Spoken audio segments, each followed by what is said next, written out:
Hey everyone, I'm Phil Fersht. I'm the CEO and Chief Analyst at HFS Research. I'm delighted to be joined today by, I think, a familiar face to many, someone I've known for many, many years, Cliff Justice from KPMG.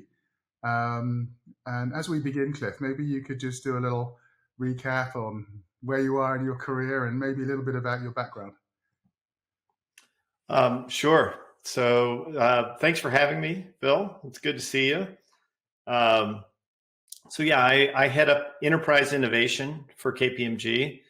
Been in this role for a couple of years now. And our mission here and our job here is to really explore and define the next generation of businesses and services that are going to be relevant and important for our clients and for KPMG over the coming years. So part of that comes with exploring a lot of emerging technologies and the business models and the disruptions that come with that, preparing our industries and our sectors for these types of disruptions. We have what we call a studio, which is an incubator and an accelerator and a center of excellence. And that's where we experiment and play with a lot of these new business models and a lot of these new technologies.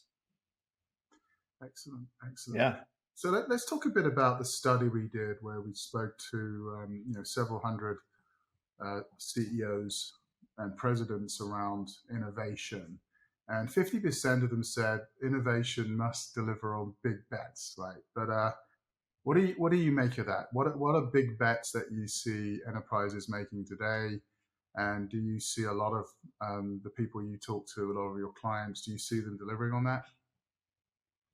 Yeah, well, I think the most stark and obvious realization that comes from that survey data is that there is a pretty sizable and noticeable gap between what the executives and the CEOs believe they are exploring in terms of innovation and the stated objectives for innovation.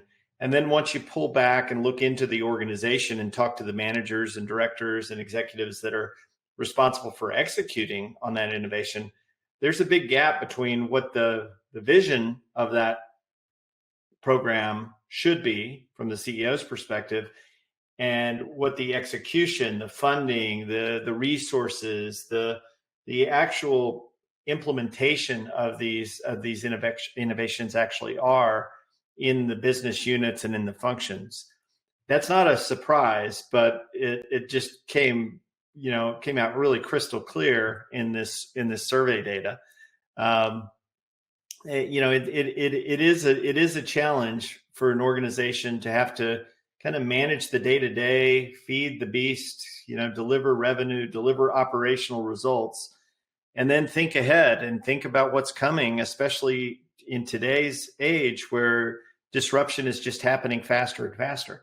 And it's moving at an exponential pace. It's just very hard to kind of manage and walk that tightrope to deliver on today's business and plan for a very disruptive future that's just moving at an accelerating pace. Right. And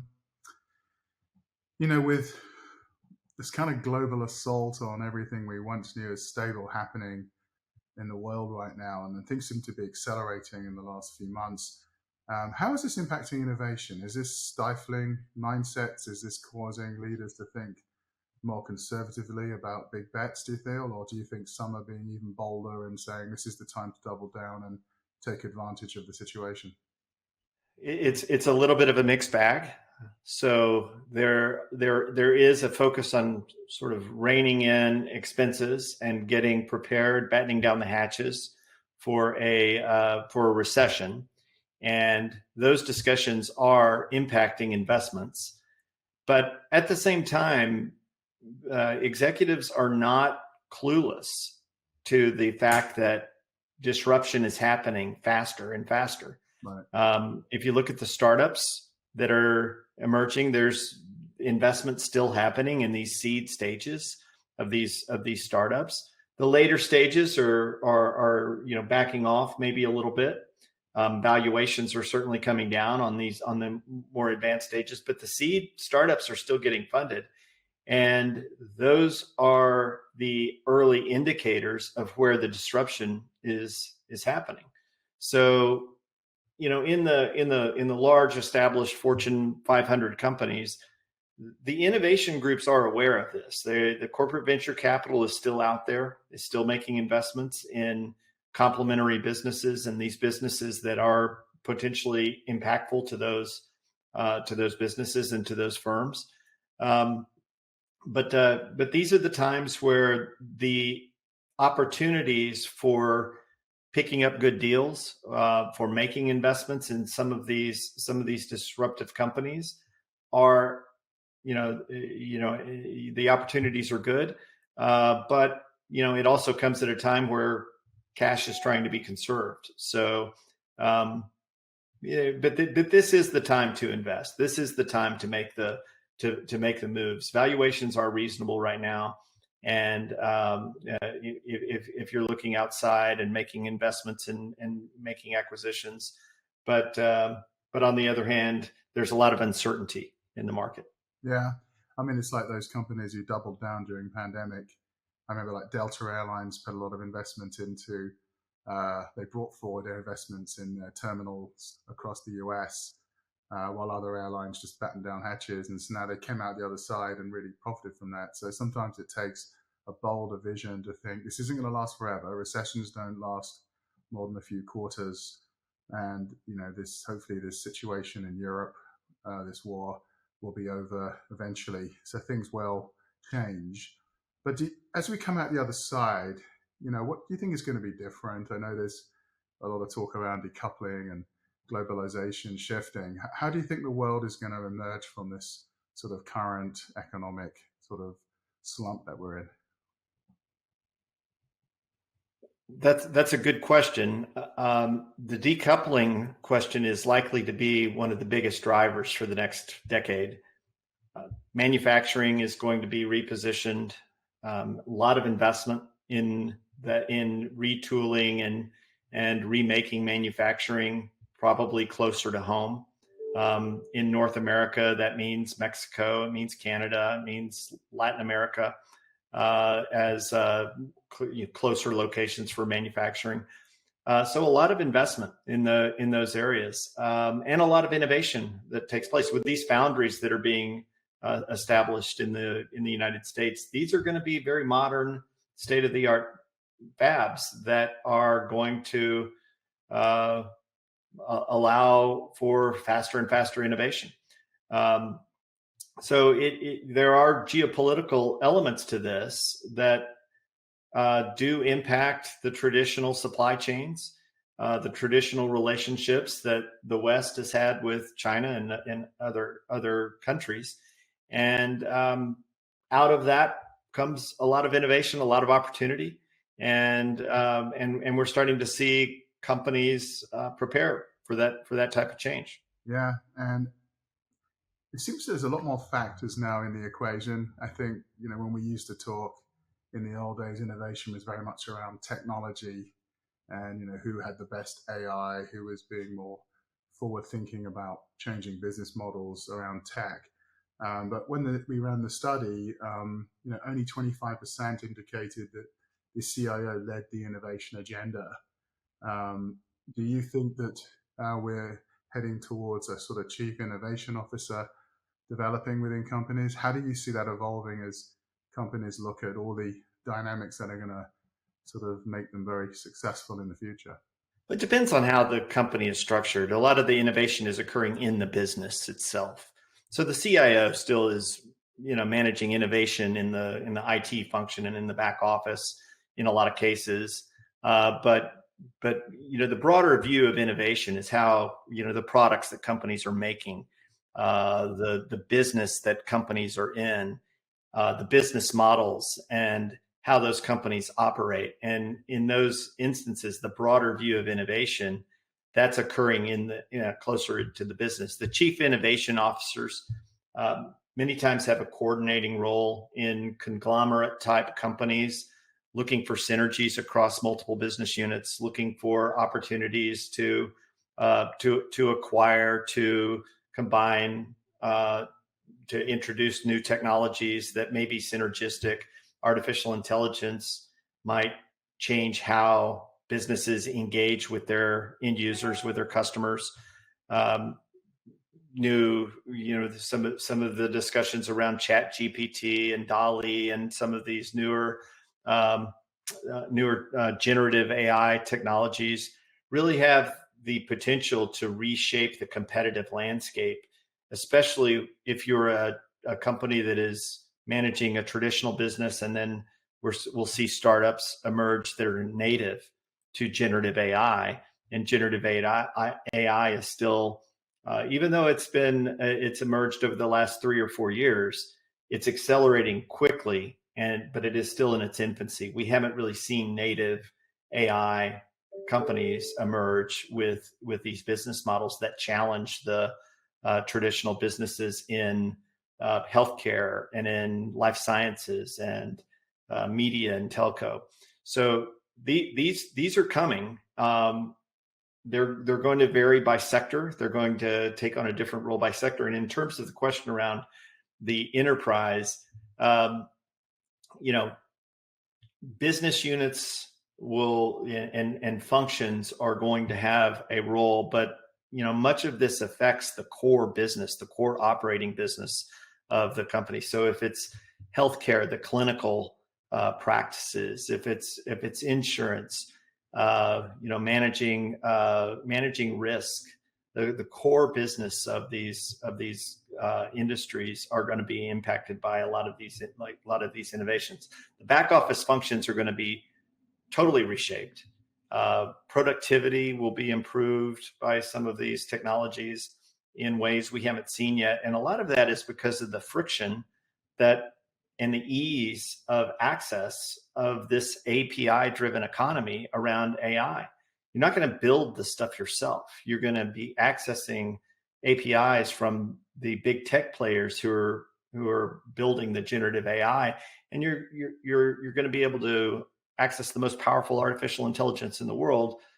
It's going to be business led in many cases, not in all cases. You're still going to have data scientists, working through data models, but a lot of the technology is going to be offered as a utility through APIs, and your ability to ask the right questions are going to be the differentiator.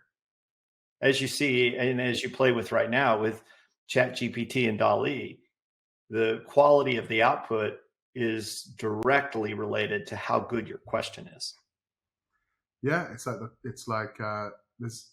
you can invest in all the AI you want and have incredible algorithms that can make predictions, but unless you as a leader and have a team behind you who truly know the data you need to be effective or make the right products or be disruptive, it's really how people use the technology that's going to be key, right? So, and aren't we getting to the point where the technology is getting better and better and better, and the focus is shifting more and more to us as leaders, managers, trainees to just shift how we think and change how we operate as entrepreneurs and business people, right?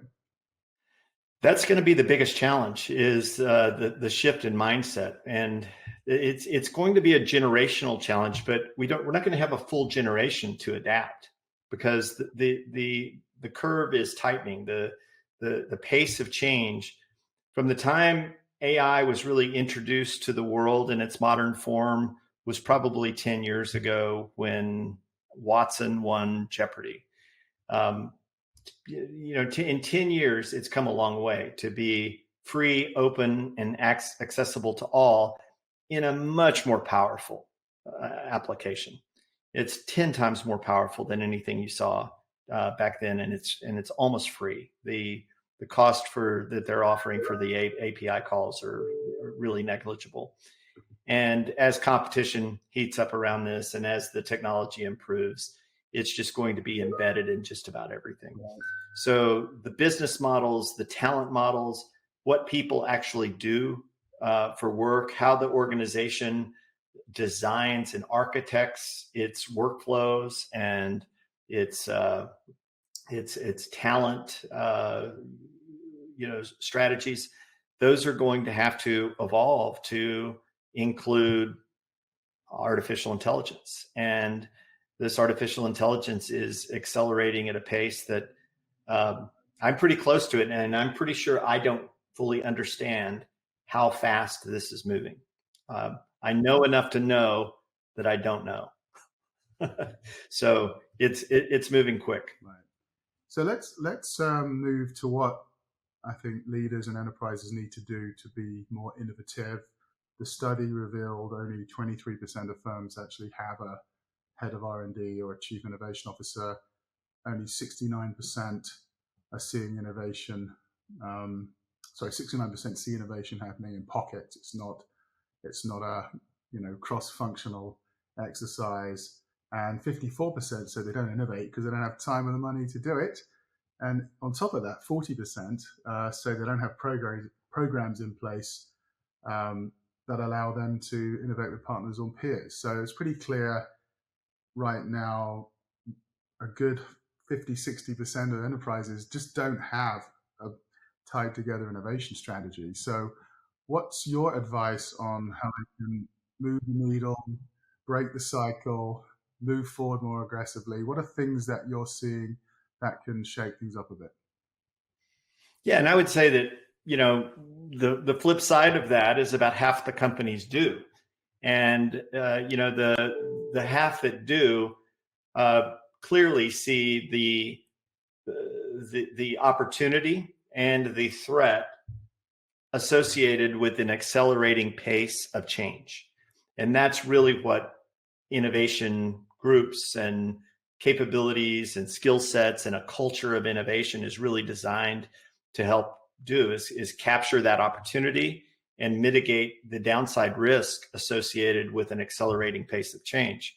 And I think if we do this survey again in a year or two, those numbers are going to change because corporations are going to be forced to embed innovation as a part of the enterprise architecture. And it is a competitive advantage today.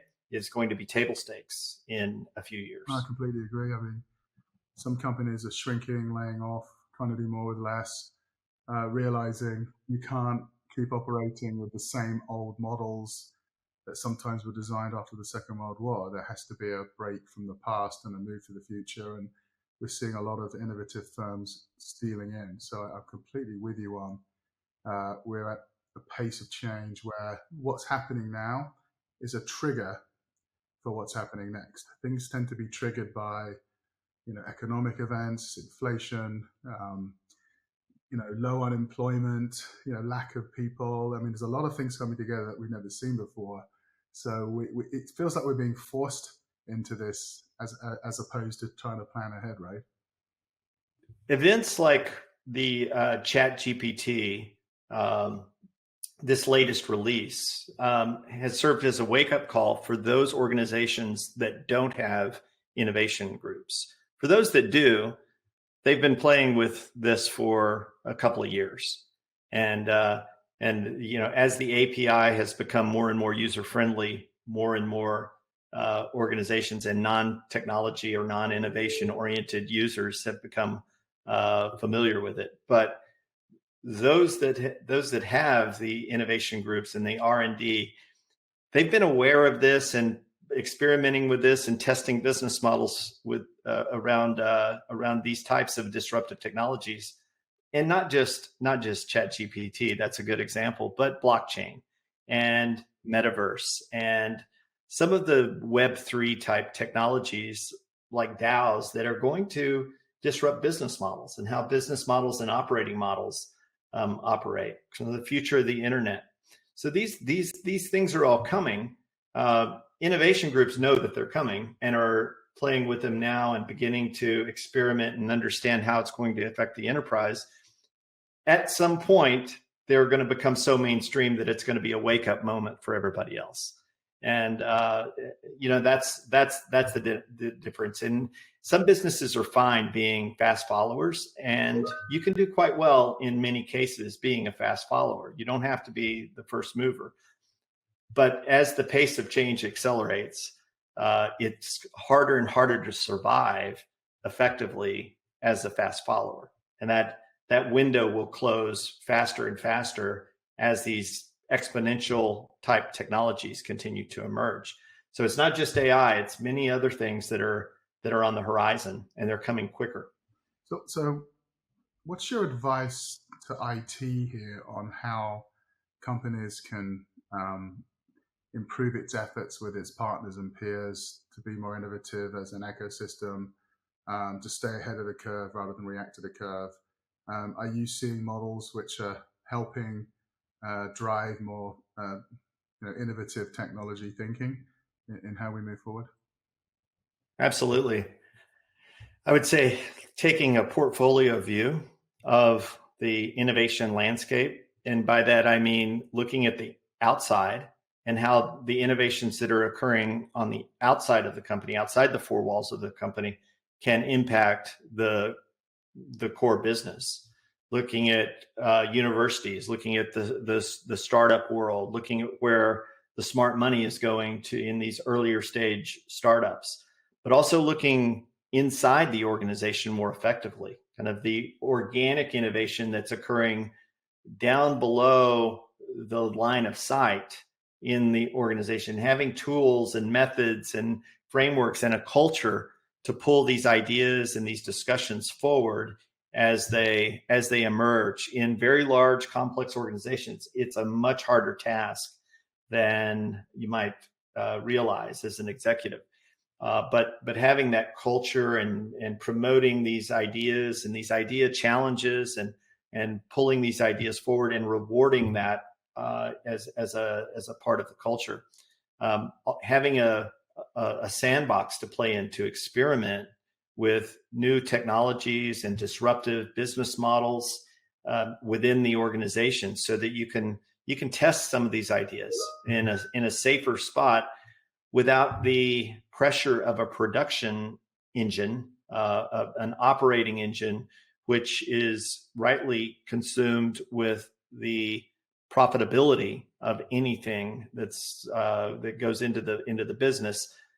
Many of these are not going to be profitable right out of the gate. You have to test and determine whether they're even viable and whether the market will accept these new businesses and new business models from your brand. Those, I think, are the three main ingredients to establishing kind of a innovation architecture within a large, multidisciplinary, multi-business unit type of a business. That's great. Well, Cliff, it's been fantastic catching up with you. I hope we can catch live soon, and then I hope everybody's enjoyed the conversation online. It's been a great catch up. I've really been good to hear your thoughts on how we can move forward faster with our innovation thinking. So thank you very much for your time. Likewise, my friend.